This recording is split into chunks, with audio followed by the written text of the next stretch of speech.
안녕하십니까. 공병호TV의 공병호입니다. 타인을 속이려고 하는 자들은, 그러니까 사기를 치려고 하는 자들은 항상 문제를 복잡하게 만듭니다. 단순한 문제도 복잡하게 만들어서 다른 사람을 속이려고 하죠. 그냥 선거 투표라는 것은 현장에서 수개표하고 당일 투표하면 어려움이 발생할 수가 없습니다. 부정선거 의혹이 제기될 수가 없습니다. 사전투표를 만들고 오류투성인 투표지 분류기를 동원하고 전자통합 선거인 명부 등을 만들어서 선거를 엄청나게 복잡하게 만들어버렸습니다. 대한민국의 헌법기관으로 불리는 선관위가 해온 일입니다.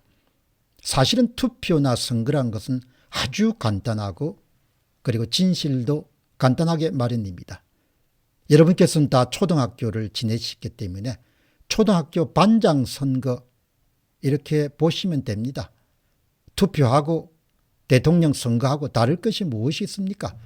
한마디로 초등학교 반장 선거나 대통령 선거나 다를 게 하나도 없습니다. 표를 현장에 찍고 현장에서 한 표, 두 표 잘 세면 되는 것입니다. 몇 시간 늦는다고 해서 문제가 생기는 것이 아닙니다. 전국에서 선거관리위원회 조직과 같은 비대한 그런 관료 조직을 왜 유지해야 됩니까? 핵심 기능만 갖고 있고 선거 때마다 자원봉사를 모집하게 되면 수십만 명, 수백만 명의 국민들이 자원봉사해서 자유민주주의 체제가 제대로 가동될 수 있도록 그렇게 행동할 것입니다. 엔지니어 출신이자 젊은 날 공직자로 활동했던 최중규님은 4.15 부정선거 사례집, 3.9 조성 부정선거 사례집들을 착실히 정리해서 일반인들에게 공개해 왔습니다. 그분이 정리한 딱 한 장짜리 3.9 대선 분석 결과를 보시기 바랍니다.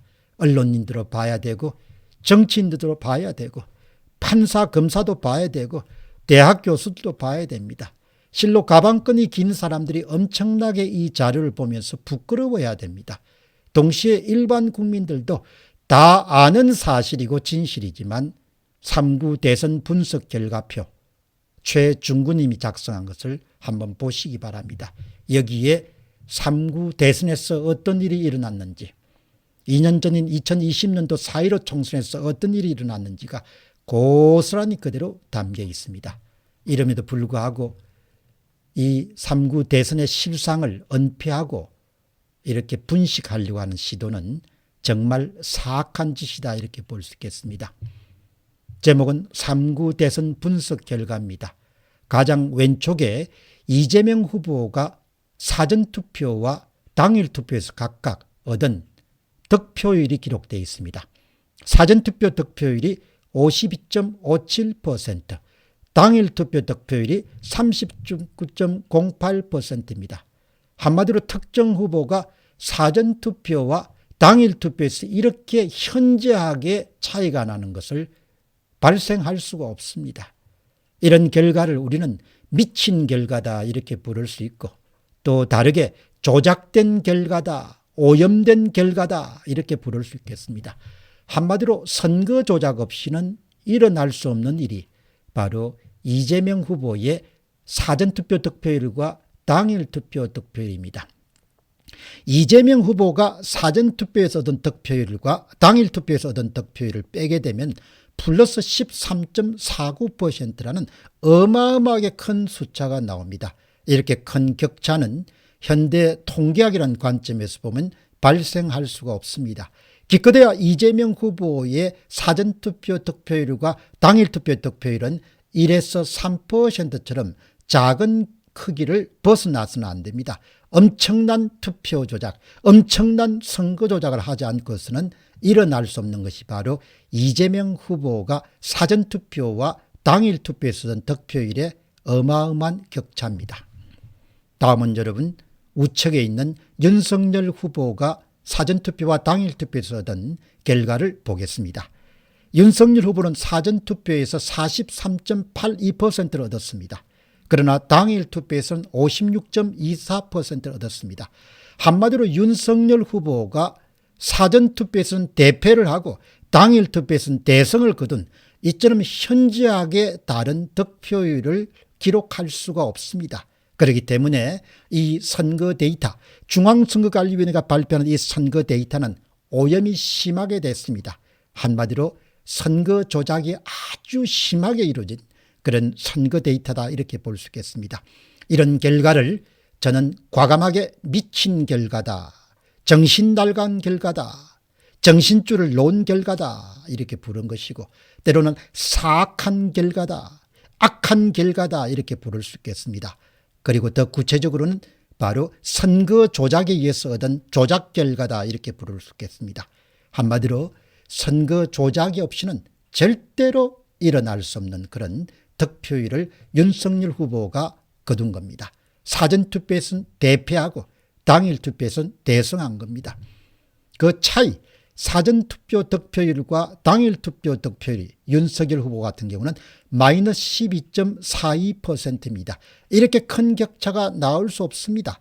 기껏해야 윤석열 후보의 사전투표 득표율과 당일 투표 득표율 사이에서는 1에서 3%의 표본 오차를 벗어날 수가 없습니다. 엄청난 선거 조작이 3구 대선에서 일어났음을 윤석열 후보의 득표율 자료로서 확인할 수 있고, 동시에 이재명 후보의 득표율 자료로서 확인할 수 있는 것이 바로 어마어마한 부정선거의 증거입니다. 여러분께서는 다시 도표를 세로로 한번 읽어보겠습니다.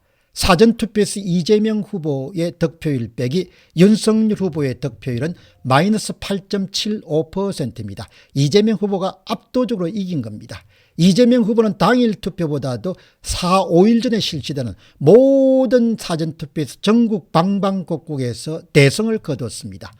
반면에 이재명 후보는 당일 투표에서 윤석열 후보의 득표율 빼기 이재명 후보의 득표율은 플러스 17.16%로 당일 투표에서는 윤석열 후보가 전국 방방곡곡에서 대승을 거뒀습니다.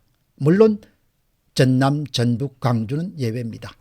사전투표에서는 모두 다 이재명 후보가 승리하고 당일 투표에서는 모두 다 윤석열 후보가 승리했습니다.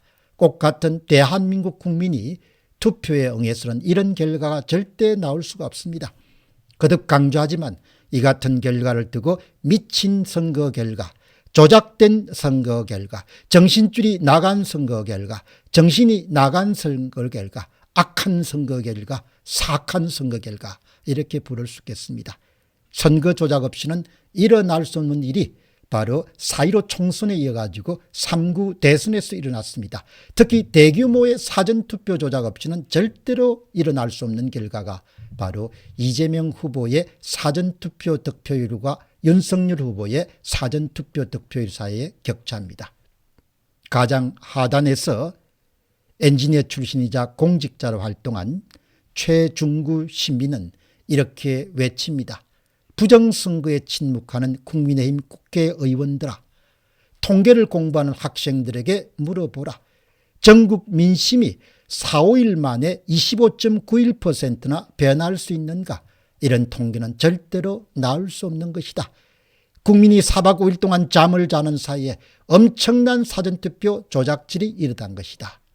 그리고 가장 하단에 있는 좌측 이재명의 사전투표는 우뚝 솟아 있지만 52.9%로, 가장 오른쪽에 당일 투표에서는 윤석열 후보의 득표율이 우뚝 여러분들 백두산처럼 쏟아 있습니다. 56.24%. 4박 5일 사이에 같은 대한민국이 이렇게 민심이 돌변할 수가 없습니다. 불가능한 일입니다. 바로 이것이 대규모의 사전투표 조작이 실행에 옮겨졌다는 것을 우리에게 이야기하고 있습니다. 이 사전투표 조작은 이건형 씨와 그리고 선거 조작 기술자들, 민주당에 속한 기술자들이 아마도 그것을 기획했을 것으로 보고, 구체적인 실행은 선관위 구성원들 가운데 상당수가 개입했을 것으로 그렇게 추정됩니다. 향후 윤석열 정부가 등장하고 검찰 수사를 통해서 누가 기획했고 어떻게 실행했고 얼마만큼 했고 구체적으로 어떤 범죄가 일어났는지가 낱낱이 까발려지고 책임자들이 색출되고 법정 최고형을 받아야 될 것입니다. 그리고 이 문제와 관련해서 제도 개선이 이루어져야 될 것입니다. 어느 선까지 알고 있겠습니까? 이건영 씨와 선거 조작 기술자들, 송영길 당대표, 윤호중 원내대표 등은 모두 다 잘 알고 있을 것으로 짐작됩니다. 출구조사 발표하는 동안에 감격의 눈물을 흘리는 송영길 당대표를 보시기 바랍니다. 잠을 푹 주무시고 새벽에 나오시기 바랍니다. 그렇게 이재명 후보에 전화했다고 자신 있게 말하는 송영길 당대표는 많은 것을 알고 있었을 것으로 봅니다. 선거를 조작질하고 선거를 절도하고 투표를 훔치는 이 대역죄를 우리 국민들은 어떻게 용서할 수 있겠습니까? 이 짐승보다 못한 짓을 하고 국가를 배반한 자들을 우리가 어떻게 처벌해야 되겠습니까? 그들을 어떻게 용서할 수 있겠습니까? 따라서 3구 대선에서 그 수많은 조작에도 불구하고 기사 회생하듯이 살아남은 윤석열 당선인은 이 천재 이루의 기회를 놓치지 말고 대한민국에서 선거 정의를 우뚝 세우는 그런 기회로 삼기 바랍니다. 하나님이 주신 그야말로 엄청난 은혜입니다.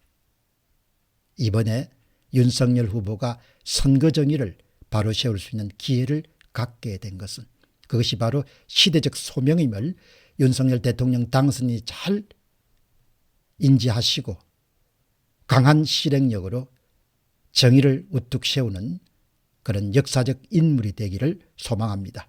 공병호 TV의 공병호였습니다. 감사합니다.